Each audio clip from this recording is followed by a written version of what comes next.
The Walking Dead planted mysteries that looked impossible to solve. Morgan Jones lost his family while the world fell apart. A Season 1 helicopter crossed Atlanta with no explanation, and people vanished without confirmed answers. But the clues connect. That's why today I'm breaking down all 8 mysteries where the show gave us enough evidence to land on real answers, starting with the aircraft nobody was supposed to see.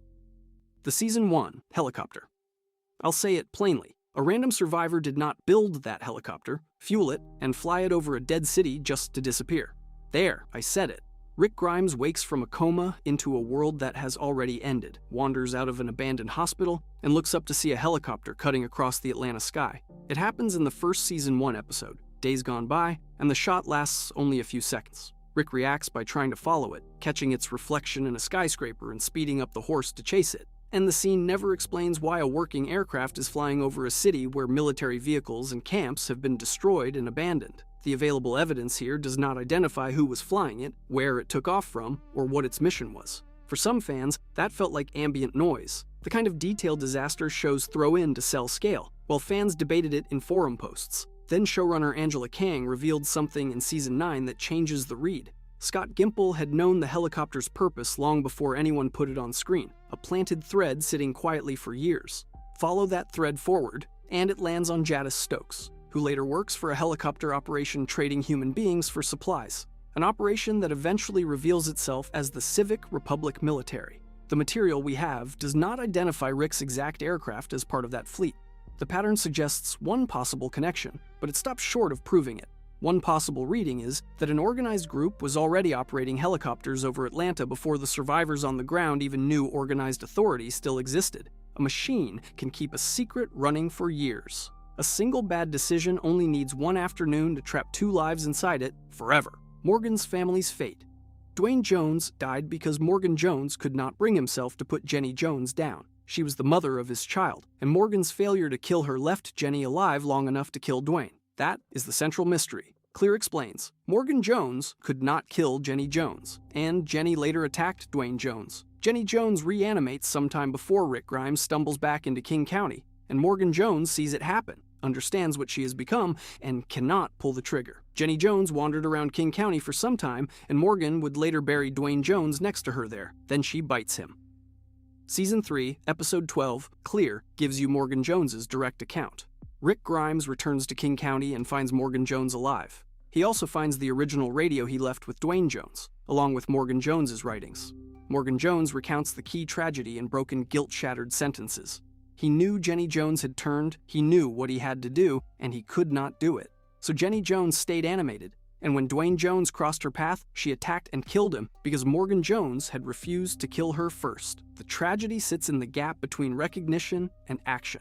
Morgan Jones saw Jenny Jones turn, which means he had an early window to act before Jenny attacked Dwayne, and he let it close. Dwayne Jones died because his father waited, and the version of Jenny Jones Morgan Jones could still mourn as his wife was gone. Jenny Jones had died and reanimated. The show solves this mystery for you. Some fans questioned whether Dwayne Jones's death had been conclusively shown, but Clear identifies Jenny Jones as the one who attacked him. The flashbacks and Morgan Jones's dialogue settle the central horror. Morgan Jones knows that Jenny Jones attacked Dwayne Jones after Morgan Jones failed to put her down. Morgan Jones eventually kills Walker Jenny Jones while she is attacking Dwayne. That reckoning comes long after the damage. One private decision can trap 2 lives, while another promise of safety turns into a question about the price of protection. The fate of the Vados gang.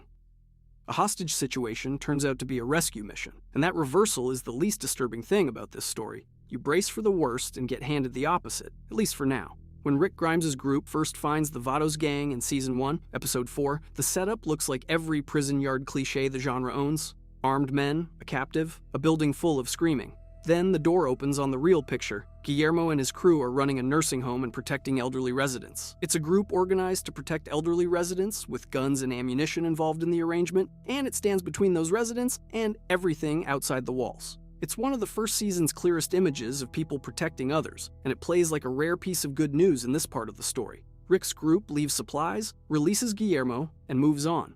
The only follow-up discussed here is a deleted Season 2 scene. That scene shows Rick's group returning to that same building and walking into a massacre, the nursing home residents lying dead across the same halls where the show once let you feel safe. The residents appear to have been shot, though the camp is also overrun with walkers. The scene shows the residents had been shot, but it does not establish who carried out the attack, and that leaves the place left with its residents dead and its attackers unknown, which is a very different kind of ending than getting overrun.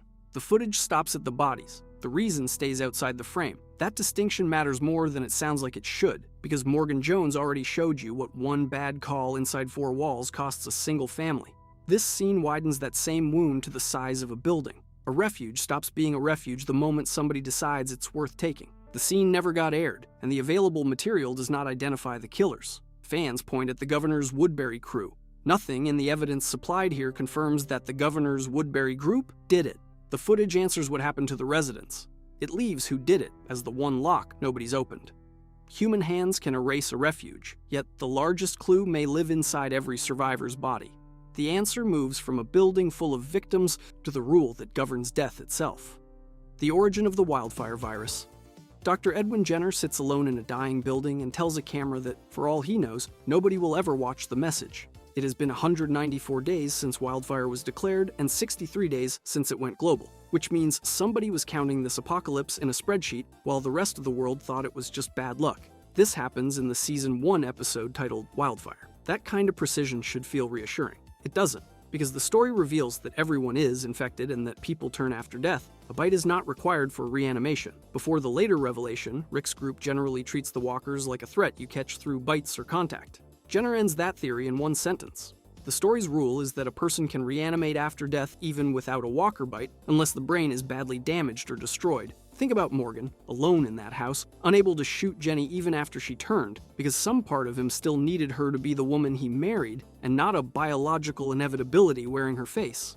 Jenner's revelation turns that private grief into a universal sentence. Any intact corpse can become a countdown to reanimation unless its brain is badly damaged or destroyed. The evidence here does not establish where wildfire started. Engineered, accidental, something that crawled out of nature on its own timeline, Jenner leaves the door open on all three, and for years, that door just stayed open. The evidence provided here does not establish whether the CDC's records name French scientists among the last researchers to stop communicating. A Walking Dead, World Beyond post-credits scene. Later in the franchise shows French researchers discussing variant walkers inside a facility called DDMI, also known as La Biomedicine. But the evidence provided here does not establish how many years separate it from Jenner's recording. That single scene adds a striking new clue to a mystery that 5 seasons of American set Walking Dead material left unresolved. It doesn't prove a bioweapon. It doesn't name a scientist, a sample, a spill. At most, the scene could be read as a clue pointing fans toward French or European biomedical research, not as proof that wildfire began there.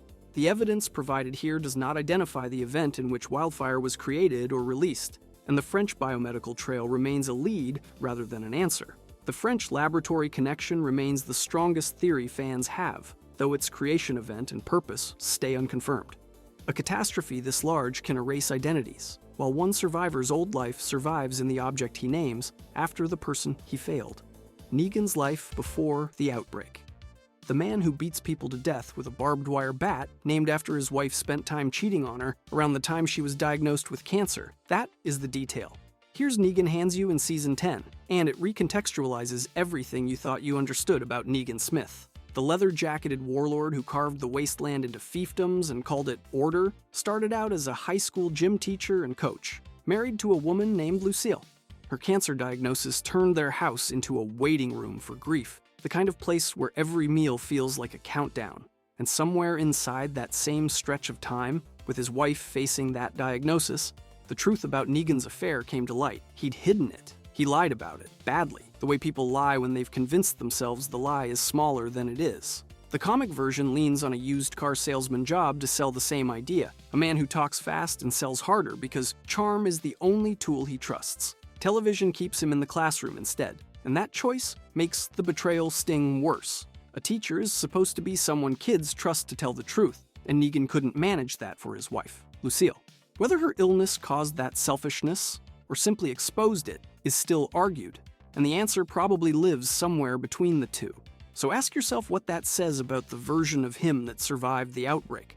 The bat carries Lucille Smith's name stitched into its wood and wire, while the man holding it carries every choice he made before the dead rose, including the affair he hid from Lucille during the period surrounding her cancer diagnosis.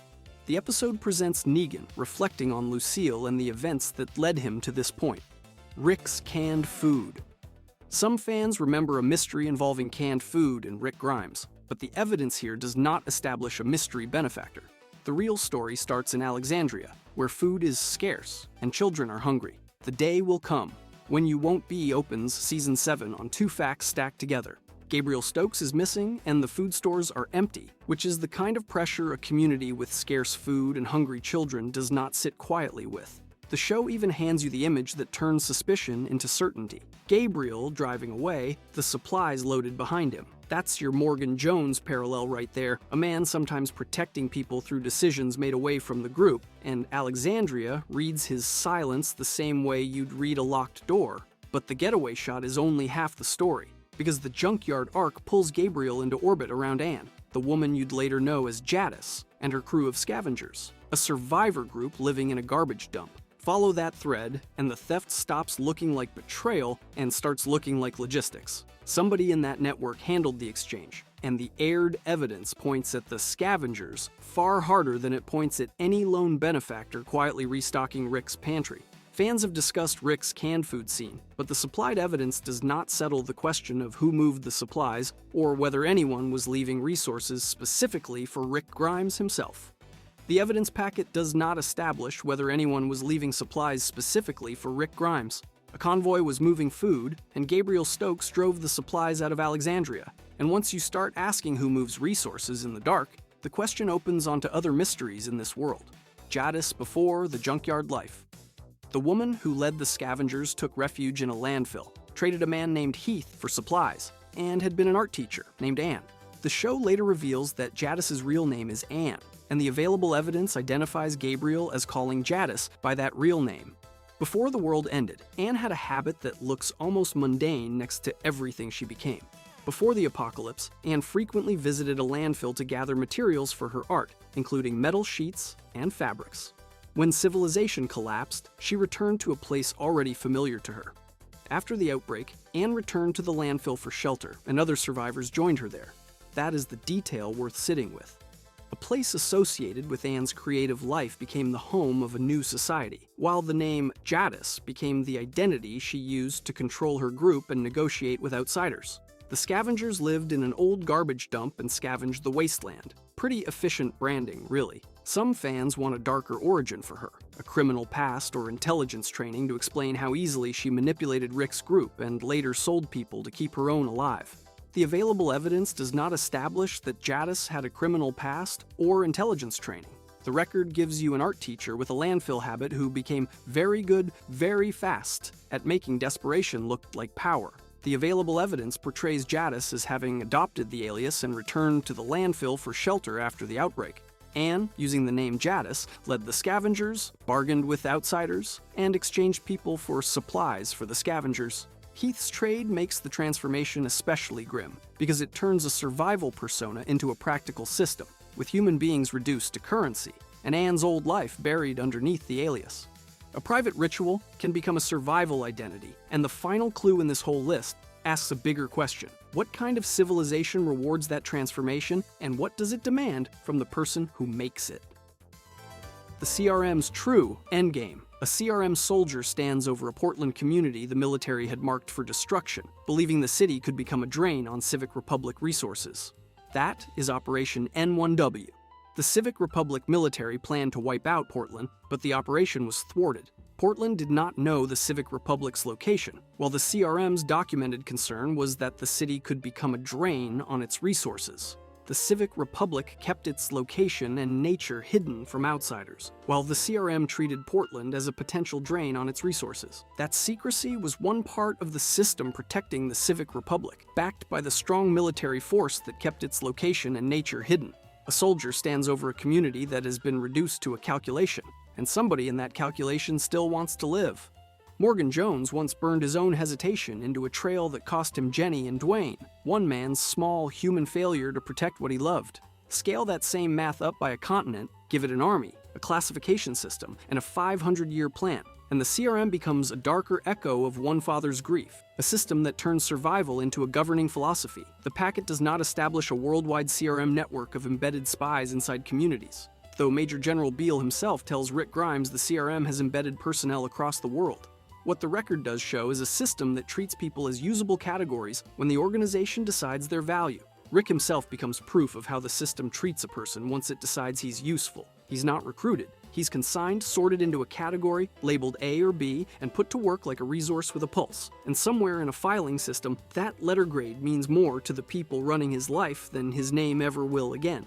Taken together, these mysteries can be read as echoes of the bargain the CRM represents. There's the helicopter that watched Rick from a distance, tracking a man it had already decided how to use. There are the vanished groups whose supplies just happened to disappear along with them, an inventory problem for somebody else's ledger. The evidence presented here does not establish that every wildfire lead led to the same laboratory. It does show why locked doors, missing information, and controlled movement fit the atmosphere surrounding this organization. The CRM's documented actions were part of a deliberate strategy, even if the broader pattern remains an interpretation. Project Votus is associated with the organization's long-term effort to preserve civilization and rebuild society, commonly described as a 500-year plan. Settlement by settlement, that vision turns survival into an administrative decision, with resources, workers, and political risks entered into the same ledger. Great, civilization has acquired middle management. So what did the apocalypse actually reveal? The system's price. Civilization survives when the Civic Republic military decides who becomes a resource, a worker, or a target. If you enjoyed this video and want to see more, click the video on the screen now.